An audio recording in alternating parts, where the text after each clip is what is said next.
Chapter 28, Section 5. So, we're going to end this Renaissance chapter by talking about the Renaissance in England.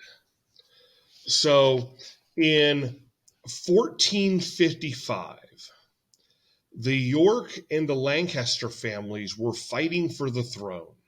Who would rule England? And the York symbol was a white rose, and the Lancaster symbol was a red rose. And this actually becomes known as the War of the Roses. And end, it won't end until 1485. And the Tudor family takes power. So the Tudor family, they had fought on the side of the Lancasters. And so Henry VII takes power, and he makes the monarchy of England stronger, builds up trade, made England peaceful and rich. In 1509, you're going to have Henry VIII. Henry VIII encouraged art and literature, hunting. He had parties.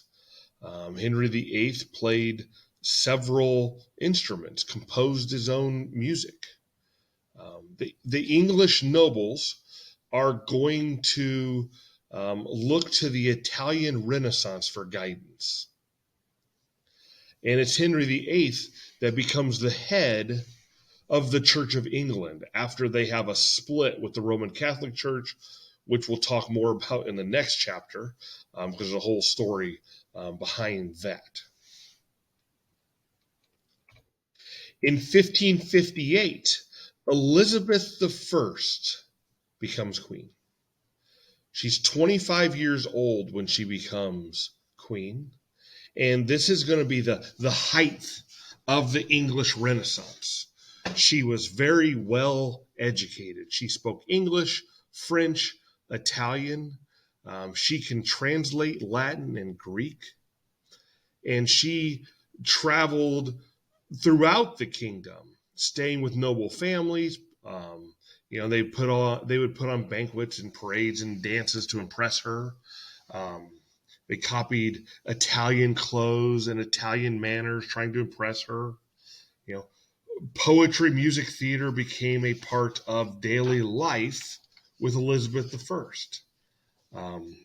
One of the big things that's going to happen under Elizabeth I were plays were going to become very popular. You're going to have more plays written and performed since the times of ancient Greece.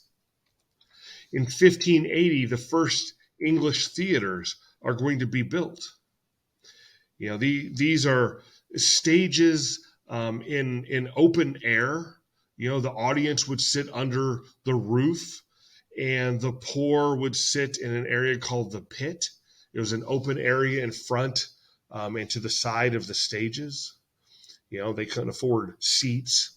Everybody else could. These plays were usually performed in the afternoon since they didn't have lights. One of the most famous playwrights, the best well-known English playwright, is going to be William Shakespeare. And William Shakespeare is going to perform plays that he writes at the Globe Theater.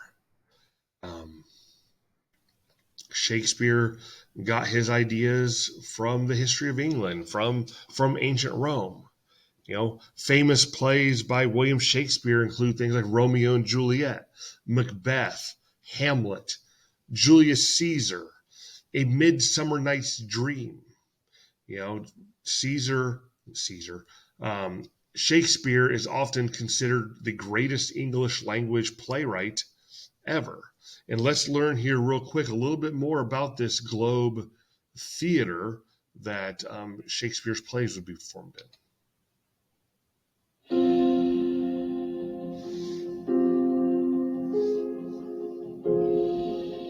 Welcome back to A Moment in History.